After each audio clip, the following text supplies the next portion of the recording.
और 20,000 पे 8, तो 8 टू द 16, 1,60,000 से ड्यू होगा।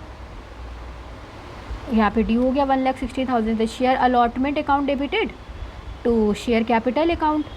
शेयर अलॉटमेंट में 20,000 पे 8 रुपीज़ जाएगा, तो 1,60,000 हो गया। और शेयर कैपिटल में 20,000 पे 7 जाएगा ना, क्योंकि 1 रुपये तो प्रीमियम का था। तो शेयर अलॉटमेंट अकाउंट डेबिट हो चुका है to share capital account 20,000 into 7, तो 2 7 14, 1,40,000 आया। अब एक तरफ 1,60,000 है और एक तरफ 1,40,000 है, तो टैली तो हो नहीं रहा। किस साइड में हमें और डालना है अमाउंट? क्रेडिट में ना, 20,000। तो ये 20,000 का क्या था? SPR था, सिक्योरिटी प्रीमियम था 1 रुपये का।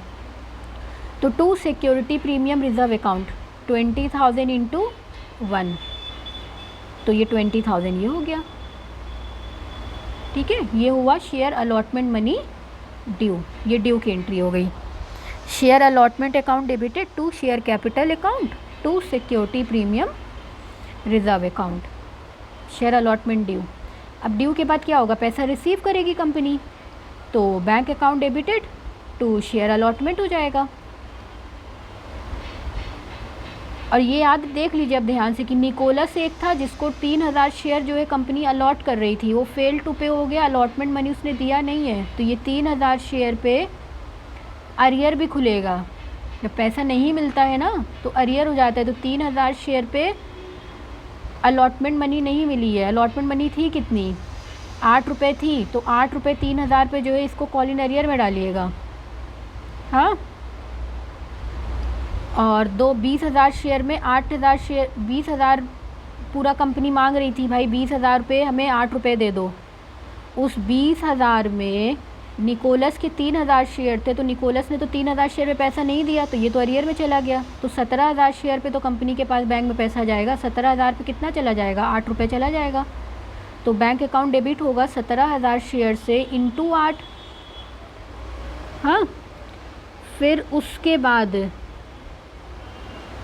क्या होगा? जब 17 पे 8 मांगेगी कंपनी, तो जब पूरा पैसा लोग देने लगेंगे तो उसमें से कहेंगे भाई हमने जो है आपको पहले 15,000 दे दिया है ना, तो वो 15,000 तो देगी नहीं मिलेगा ना 15,000। देखिए यहाँ पे था एक्स्ट्रा में, यहाँ पे अलॉटमेंट में लिखा था 15,000 ये, तो अब ये 15,000 जो है ये मिलेगा नहीं कंपनी को, तो माइनस कर देंगे।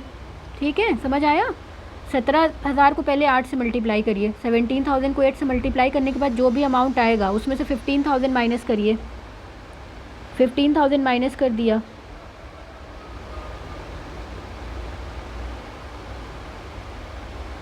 तो जो अमाउंट आया वो है आपका 1,21,000। 8 7 का कितना होता है?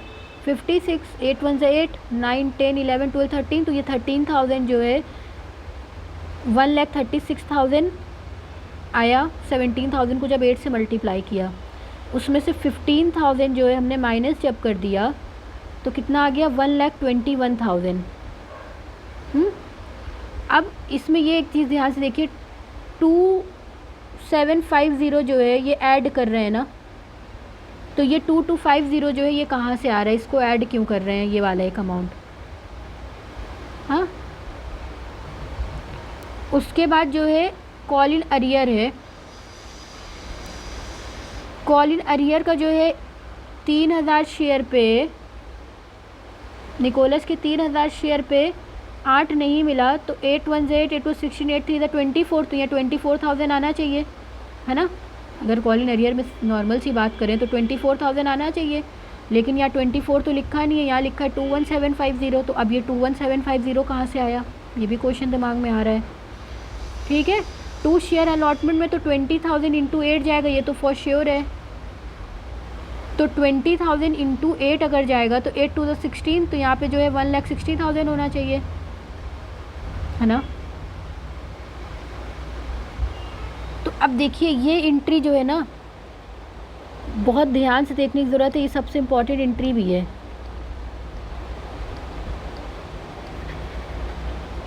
अगर ये प्रोराटा का क्वेश्चन है, निकोलस जो है 3,000 शेयर के लिए जो है उसको अलॉट हुए हैं, तो उसने कुछ ना कुछ ज़्यादा शेयर के लिए अप्लाइड किया होगा, राइट सी बातें किया होगा। तो पहले उसके एक्सेस जो अप्लाइड किए ना वो निकाल लेते हैं शेयर्स, तभी जाके समझ आएगी बात आगे।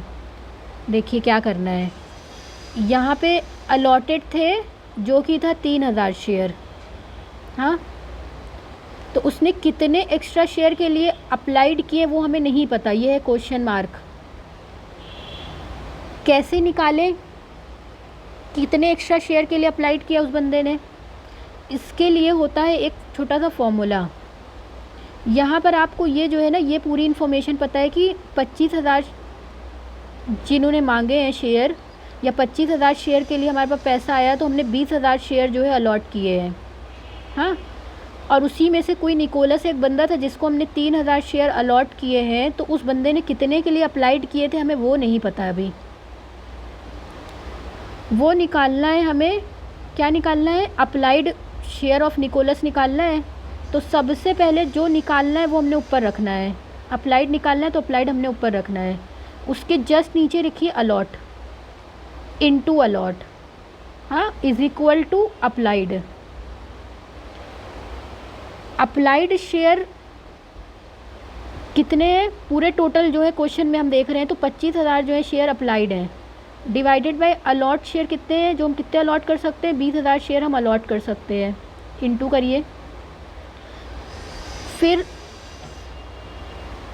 अब निकोलस को हम कितने शेयर अलॉट कर रहे हैं, 2,000 ना, नहीं 3,000 अलॉट कर रहे हैं, तो 3,000 ये हो गया। 25,000 को 20 से काटिए, इंटू 3 करिए, तो अब आपका ये जो आएगा ना निकल के, वो ये आएगा कि निकोलस ने कितने शेयर के लिए अप्लाइड किए थे। तो ये आ जाएगा 3750। ये 3750 जो है ये आया है share applied by Nicholas. Nicholas 3750 share के लिए अप्लाइड किया था उसने, तो उसको हमने अलॉट किए हैं 3,000 शेयर, हाँ। नॉर्मली एक प्रोपोर्शन निकाल रहे हैं हम, प्रोपोर्शन ऐसे निकाल रहे हैं कि 25,000 को डिवाइड बाय कर रहे हैं 20,000 से, तो 25,000 अप्लाइड है डिवाइडेड बाय अलॉट कर रहे हैं, फिर इनटू जो अलॉट निकोलस को किए हैं। 25,000 को 20 से डिवाइड करके इनटू कर रहे हैं 3,000 से, तो जो भी आंसर निकल के आ रहा है वो आ रहा है एक्सेस शेयर जो है जो अप्लाइड किए थे निकोलस ने, जो कि 3750 के लिए। अब ये 3750 क्यों निकालना पड़ रहा है? इसलिए निकालना पड़ रहा है कि अगर कोई बंदा 3750 को हमें पैसा देगा तो एक्स्ट्रा पैसा दे दिया ना उसने, निकोलस ने 3750 पे 3 रुपये दिया, तो उस बंदे ने हमें एक्स्ट्रा पैसा दिया है, जितना ज़रूरत नहीं थी, तो उसके एक्स्ट्रा पैसे का भी तो काम करेंगे कुछ ना कुछ। तो 3750 को हम किससे इंटू करेंगे, 3 से इंटू करेंगे, तो रिसीव हुआ है निकोलस से 11,250 रुपीज़। और जो कि अलॉट अगर हम 3,000 कर रहे हैं तो ड्यू होता था निकोलस पे 9,000 रुपये, तो 3 3 9, 9,000 ड्यू होता था, तो निकोलस ने कुछ पैसा एक्स्ट्रा दे दिया है। कितना एक्स्ट्रा दिया है? 11,250 को 9,000 से जब माइनस करेंगे तो आ जाएगा 2,250, तो ये एक्स्ट्रा पैसा आ गया है, हाँ। निकोलस ने कहा था भाई मैं अलॉटमेंट पे पैसा नहीं दूंगा, तो हमने 3,000 पे उससे 8 मांगा कि भाई 3,000 पे 8 दे दो, तो 8 3 होता है 24, तो 24,000 हमने निकोलस से मांगा। निकोलस ने कहा हम पूरा पैसा नहीं देंगे, लेकिन उसने जो है 2,250 तो एक्स्ट्रा दे दिया है, तो उसको तो हमें डिडक्ट करना ही पड़ेगा ना, तो उसको डिडक्ट किया, तो अब आया 21,750। कहा कि भाई निकोलस 27,750 जो है आप पे ड्यू होता है, अब आप इतना दो। तो उसने कहा कि मैं पहले से कह रहा हूँ मैं अलॉटमेंट नहीं दूंगा, तो मैं नहीं दूंगा, इसको पूरे को तुम कहाँ डाल दो, अरियर में डाल दो। कहाँ डाल दो? कॉल इन अरियर में डाल दो, मैं पैसा नहीं देने वाला। तो ये आ गया आपका अरियर का पैसा, तो इसीलिए जो है ये 21,750 जो है ना ये बना हुआ है, ये कॉल इन अरियर का है जो नहीं मिला है। अब आया समझ में? और ये जो 2250 ये जो आप देख रहे हैं ये एक्स्ट्रा पैसा है जो निकोलस ने अनजाने में दे दिया था, ज़्यादा दे दिया था, तो ये 2250 इसका ये हो गया। तो करना क्या है, 20,000 टोटल शेयर थे, उसमें से 3,000 शेयर पे नहीं मिला पैसा, तो ठीक है हटाया, तो 17 बचा, 17 में 8 पे मिला, तो हो गया ये 1,36,000। इस 1,36,000 में 15,000 रुपये तो पहले मिल चुका था, तो वो तो अब हमें लेना नहीं है, उसको भी हटा दिया, तो बचा 1,21,000। इस 1,21,000 में और जोड़ा कितना, 2,250, तो हो गया 1,23,250। दोनों को ऐड कर दिया तो आपका यहाँ पे हो गया 1,45,000। हाँ, तो ये निकल के आ गया। दोनों को जोड़ने के बाद इसको जो है यहाँ पे ये वाला काट दीजिएगा ये। फिर उसके बाद आपकी ये एंट्री हो चुकी है अलॉटमेंट की पैसा रिसीव करने की। प्रोराटा में यही सारी चीज़ें ध्यान रखनी होती है। 3,000 शेयर जो निकोलस के थे वही फोरफीट कर रहे हैं। हाँ, फोरफीट की नॉर्मल एंट्री क्या बनती थी? Share capital account debited to call in arrear account to share forfeiture account, यही होता है ना। तो अगर हमने करना है ये एंट्री तो हमने शेयर कैपिटल को डेबिट किया, कर दिया। टू कॉल इन अरियर खोलना था, खोल दिया। टू शेयर फोरफीचर था, ये भी कर दिया। फोरफीचर में तो वो पैसा जाएगा जो मिल चुका है, जो रिसीव हो चुका है वो पूरा पैसा जाएगा। तो निकोलस जो है पूरा जो है उसका जो शेयर उसने अप्लाई किया था 3750 के लिए, उस पर तो वो 3 रुपये पूरा देगा। तो 11,250 रुपये तो कंपनी को मिला है ना निकोलस से। तो जो पूरा पैसा मिला है वही वाला का क्या करेगी कंपनी? फोरफीट करेगी। तो 11,250 रुपये जो है शेयर फोरफीचर में डाल दिया। सिंपल आया, डाल दिया 11,250। उसके बाद कॉल इन अरियर में तो वो पैसा जाएगा जो कंपनी को मिला नहीं। तो कॉल इन अरियर में अलॉटमेंट में कह रहा था, मैं निकोलस कह रहा था मैं नहीं दूंगा अलॉटमेंट पे, तो 24,000 तो नहीं देना था, लेकिन उसने 2,250 एक्स्ट्रा दिया तो उसको हमने हटाया। तो कितना बचा? 21750। तो 21750 जो है ये वाला अमाउंट जो है ये कॉल इन अरियर में चला जाएगा। तो 21750 को आपने कहाँ डाला? कॉल इन अरियर में डाल दिया। क्लियर है? शेयर फोरफीचर का 3 रुपये था और इसका कॉल इन अरियर पे जो है अलॉटमेंट पे 8 था, उसमें 1 रुपये प्रीमियम का भी था ना। तो 7 + 1 ये ऐसे हो रहा था। तो अब एक बात ये बताइए कि 7 रुपये अगर अरियर पे था और फोरफीचर पे 3 रुपये का मतलब ये वाला एप्लीकेशन पे रिसीव हो गया था, वो वाला था ये, और 7 रुपये अलॉटमेंट पे था फेस वैल्यू और +1 की प्रीमियम की थी। तो 7 3 10 इसकी फेस जो है शेयर कैपिटल कितने का था? 10 रुपये का था और 1 रुपये क्या था? प्रीमियम का था। और प्रीमियम कहाँ पे बनाया है? कॉल इन अरियर में बनाया है। तो जब शेयर कैपिटल होगा तो 3,000 शेयर पे 10 रुपये यहाँ आ गया, 7 3 10 ना, तो 10 तो कैपिटल में चला गया। बचा कितना? 1 रुपये बचा ना। तो 1 रुपये पे जो नहीं मिला है तो वो SPR है कि नहीं? तो 3,000 पे 1 SPR का था, तो ये 3,000 पे 1 जो है इसको SPR में लिखिए। ठीक है, ये बात हमेशा याद रखिएगा जब भी फोरफीट हो रहा है और उस फोरफीट के टाइम पे प्रीमियम है, क्या है? प्रीमियम है, और प्रीमियम का पैसा नहीं रिसीव हुआ है कंपनी को, तो जब भी नहीं रिसीव होगा तो SPR अकाउंट ज़रूर खुलेगा और उस SPR में जो भी शेयर फोरफीट हो रहा है और जो प्रीमियम का पैसा है वही इंटू करके जाएगा। तो एंट्री क्या बनी? शेयर कैपिटल अकाउंट डेबिट हुआ 30,000 से, SPR अकाउंट डेबिट हुआ 3,000 से, to call in arrear account 21750 21,750, to share forfeiture में कितना गया? 11,250। देन 3,000 शेयर फोरफीट, निकोलस के 3,000 शेयर जो है फोरफीट हो गए। उसके बाद क्वेश्चन आगे बोला था कि out of the forfeited share 1,000 share reissued as fully paid 8 per share.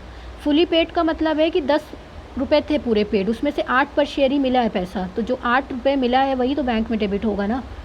तो सिंपली 1,000 शेयर पे 8 मिला तो बैंक अकाउंट डेबिट हो गया टू शेयर कैपिटल अकाउंट से। अब 10 मांग रहे थे, कितना मांग रहे थे? 10 मांग रहे थे, उस पर 8 मिला है, 10 की चीज़ 8 में बेची तो 2 रुपये का क्या हुआ है? 2 रुपये का हुआ है डिस्काउंट। अब डिस्काउंट को हम या तो लिख देते कि री इशू के टाइम पे डिस्काउंट है, या हमने लिख दिया सिंपली शेयर फोरफीचर अकाउंट से एंट्री कर दिया कि 1,000 पे 2 रुपये जो है नहीं मिला। ठीक, तो ये हो गया आपका 2,000। बैंक अकाउंट डेबिट हुआ 8,000 से, शेयर फोरफीचर अकाउंट डेबिट हुआ 2,000 से, टू शेयर कैपिटल अकाउंट कितना? 10,000। हाँ, बैंक में पैसा आ गया कंपनी के पास और लिख भी दिया नरेशन की 1,000 शेयर री इशूड। अब एक देखिए, एक चीज़ ये है जैसे कि इनका 3,000 शेयर फोरफीट हुआ था, उस 3,000 फोरफीट शेयर में 1,000 शेयर री इशू हुआ है ना। हाँ, अगर 3,000 शेयर फोरफीट हो रहा था उसमें से 3,000 री इशू होता तो सिंपली पता है क्या करते? जो लास्ट की एंट्री बनती है share forfeiture to capital reserve, जो भी अमाउंट बचा है फोरफीचर में उसको हमें कहाँ ट्रांसफ़र करना है? कैपिटल रिजर्व में ट्रांसफ़र करना है। अगर सेम रहेगा, सेम फॉरफिट होके सेम री इशू हो रहा है, तो जो क्रेडिट में शेयर फॉरफीचर है उस क्रेडिट को फॉरफीचर को डेबिट वाले शेयर फॉरफीचर से माइनस कर देते, तो जो भी अमाउंट बचता तो सीधा कैपिटल रिजर्व में उतर जाता। हाँ, लेकिन जो फॉरफिट अमाउंट, जब फॉरफिट अमाउंट और री इशू ऑफ शेयर जो है डिफरेंट होंगे, तो सीधा क्रेडिट से डेबिट माइनस करके अमाउंट नहीं जाएगा फॉरफीचर में। तो एक सिंपली एक फार्मूला लगाना पड़ेगा और उस फार्मूले के बाद जो है अमाउंट कैपिटल रिजर्व में जाएगा। हाँ, क्या फार्मूला होगा, क्या करना है, देखिए लिखेंगे हम लोग यहाँ पे अमाउंट फॉरफिट ऑन 3000 शेयर। जब लिखा यहाँ पे कि अमाउंट जो है हम फॉरफिट कर रहे हैं 3000 शेयर पे, कितना अमाउंट फॉरफिट कर दे रहे हैं, 11250, इतना फॉरफिट कर रहे हैं। अब उसके बाद आपको क्या निकालना है कि अमाउंट हम फॉरफिट करेंगे 1000 शेयर पे, कितना फॉरफिट करेंगे वो निकालना है। तो 11250 को डिवाइड करिए सबसे पहले 3000 से, तो एक शेयर पे फॉरफिट करने का अमाउंट आ जाएगा कि एक शेयर अगर हम फॉरफिट करते तो कितना अमाउंट होता। अब हमें 1000 शेयर फॉरफिट करने पे अमाउंट निकालना है ना, तो 1000 से मल्टीप्लाई कर दीजिए। तो इसको काटने के बाद जो आपका अमाउंट आएगा वो आएगा, डिवाइड करिए और डिवाइड करके काटने के बाद बताइए अमाउंट कितना आएगा। 11250 को 3000 से डिवाइड किया और इंटू 1000 किया तो अमाउंट आया 3750। हाँ, अब ये 3750 पूरा पूरा उठता और कैपिटल रिजर्व में सीधा चला जाता, लेकिन ऐसा तो नहीं हुआ। क्यों नहीं हुआ? क्योंकि जब शेयर री इशू हो रहा था तो कंपनी क्या कर रही थी, कुछ डिस्काउंट दे रही थी कि नहीं, तो वो जो डिस्काउंट है ना वो डिस्काउंट माइनस होगा। हाँ, 2000 रुपये का डिस्काउंट दी थी ना, तो वो डिस्काउंट को क्या करेगी कंपनी, माइनस करेगी। तो 2000 रुपये को लॉस ऑन री इशू के टाइम पे जो डिस्काउंट हुआ है उसको माइनस किया 2000, तो बचा कितना, 1750 बचा। तो ये 1750 कंपनी के पास बचा हुआ प्रॉफिट है, तो जो प्रॉफिट बचा हुआ है वही जो है कैपिटल रिजर्व में कंपनी ट्रांसफ़र करेगी। तो सेकेंड एंट्री जो बनेगी ना, share forfeiture account debited with 17,050 with 1750 amount के साथ टू कैपिटल रिजर्व 1750। ठीक है, narration is amount transfer to capital reserve. बन गया ये पूरा क्वेश्चन, सॉल्व हो गया। अब इसके बाद बोल रहा था कि कॉल इन अरियर का अकाउंट बनाइए और शेयर फॉरफीचर का अकाउंट बनाइए। तो ये बहुत सिंपल है, आप एकदम आराम से बना लेंगे। कॉल इन अरियर अकाउंट लिखिए, particular date, particular journal folio amount, date particular journal folio amount, पूरा लेजर का फॉर्मेट बन गया। Call in arrear journal entry में जहाँ पर भी जैसे आया है उसको वैसे डालिए। देखिए, चेक करिए शुरू से कॉल इन अरियर कहाँ पर था। पहली एंट्री में तो कॉल इन अरियर कहीं दिख नहीं रहा है, ना सेकंड में है ना थर्ड में है, बस यहाँ फोर्थ में बना हुआ है कॉल इन अरियर, वो भी है डेबिट में 21750 से। तो डेबिट में आइए और अपोजिट वाला नाम लिखिए, शेयर अलॉटमेंट का नाम लिखिए और 21750 से डालिए। तो 21750 से डेबिट में जो है 2 शेयर अलॉटमेंट के नाम से लिख दिया। उसके बाद कहीं और था कॉल इन अरियर, हाँ यहाँ पे एक जगह और था। तो क्रेडिट में आइए और 21750 लिखिए। लेकिन अब देखिए इसके ऊपर 2 नाम है ना, एक SPR भी है और शेयर कैपिटल भी है। तो क्या करेंगे ना, जो कॉल इन अरियर में 21750 तो लिखना है, ये तो फॉर श्योर है। तो क्रेडिट में जो है 3000 लिखिए पहले, फिर उसके बाद 21750 में 3000 को माइनस करिए, फिर जो अमाउंट आएगा उसको लिखिए। ठीक है, तो 3000 SPR से हो गया, बचा हुआ पैसा इक्विटी शेयर कैपिटल से हो गया। दोनों को प्लस किया, माइनस किया, जब दोनों को प्लस कर लिया तो 21750 ही आ गया, और इधर भी 21750 था, तो इसमें कोई कैरेट डाउन नहीं हुआ क्योंकि दोनों अकाउंट बैलेंस हो गया। ठीक, और एक और बनाना है शेयर फॉरफीचर अकाउंट। तो शेयर फॉरफीचर अकाउंट भी बनाइए, वही फॉर्मेट बना लीजिए, particular journal folio amount, particular journal folio amount, ये पूरा लिखा। अब जहाँ जहाँ भी शेयर फॉरफीचर है डेबिट में डाल दीजिए, क्रेडिट में है तो क्रेडिट में डाल दीजिए। शेयर फॉरफीचर जो है आपका यहाँ क्रेडिट में है, और क्रेडिट में जो आया है वो आया है 2111250 के नाम से, 11250 ना अमाउंट। तो अमाउंट कॉलम में डालिए क्रेडिट में। फिर बात वही फंसी, 2 है, किसके नाम से डालें। तो शेयर फॉरफीचर में 11,250 तो शेयर कैपिटल में डालिए यहाँ पे 11,250, क्योंकि इसमें जो है SPR का तो कोई रोल था ही नहीं ना, तो ये आ गया by equity share capital 11,250।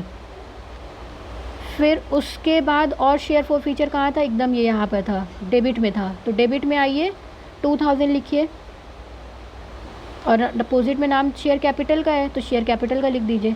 Debit में आए 2,000 लिख दिया, और टू इक्विटी शेयर कैपिटल से लिख दिया, ठीक है।